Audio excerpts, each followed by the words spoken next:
So what's up mga ka-action, mga kakamping, no? Muli naman po tayo nagbabalik sa ating panibagong video, panibagong reaction mga ka-action, mga kakamping. Yan po ang nasa screen ay ating pong pag-usapan, no? So yan po ay regarding po yan sa interim release dito kay dating Pangulong Duterte. So dyan pa lang mga ka-action, mga kakamping, itong ating mga kababayan na mga DDS ay talagang nag-iiyakan. Ano ba kasi yan? Natatawa talaga ako dito sa mga comment section. Itong ating mga kababayan din na mga talagang inaasar talaga nila ang mga DDS. Kaya sa mga comment nila, abay, nag-iiyakan. Okay?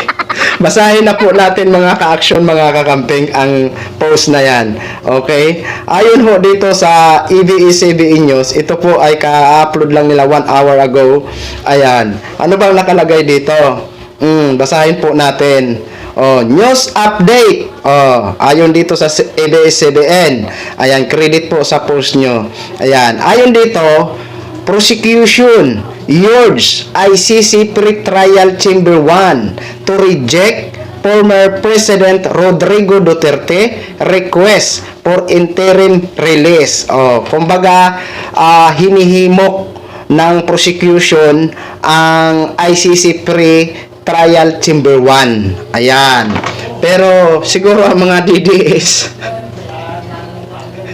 hindi ko alam kung naiintindihan nila ang salitang urge. Kinakabahan agad sila. Kalma mga DDS, kalma. Kalma lang kayo, ha? Easy lang mga tutok, mga nini. Basta dahil ating mga kababayan talaga. Ito mga ka-action, mga kakamping. Magbasa tayo ng ilang komento. Ito po ang mga nang-aasar ho natin ng mga kababayan sa mga DDS. Sabi kasi dito ni Armando F. Ayan. Good news, stay in Dahig. Tapos sabi naman dito ni Nisi Perez, ayan, good news, he must to stay in Hig.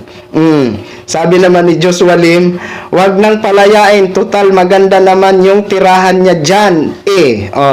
Sabi naman ni Amira Bari, ayan, tinanggihan ang bayad. Sabi naman ni Jennifer Enrique, deserved po.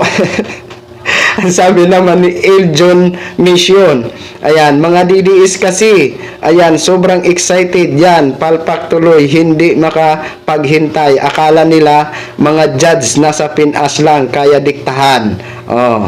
Ito pa mga ka-action.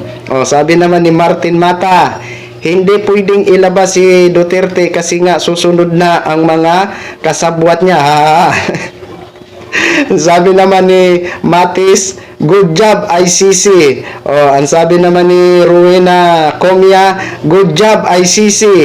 Sabi naman ni Chris Perez, ibala sa missile yan. Grabe naman kayo kay dating Pangulong Duterte, wag naman. Sabi naman ni Toto Rockets, ayan, bantay kayo, pag makalaya yan, tanggal ang mga ngiwi dyan, yan, maka Duterte yan, pag ganyan ang comment, di ba? Anyway, kung hindi ako nagkakamali, ang prosecution kasi, ito po yung taga-usig. Correct me if I'm wrong, kung may mga abogado man na makapanood dito, di ba? Nakalagay ho kasi dito, urge, kumbaga hinihimok ang ICC Pre-Trial Chamber 1 to reject former President Rodrigo Duterte request for interim release. Alam naman po natin na ang mga taga-suporta nga nila, yan po ang kanilang panawagan, pansamantalang kalayaan habang naghihintay ng trial, no? Anyway, maghintay-hintay ho tayo kung ano po ba ang magiging response ng ICC Pre-Trial Chamber 1 dito sa sinabi ng prosecution. So, yun lang po mga ka-action, mga kakamping, gin-share ko lang ho sa inyo.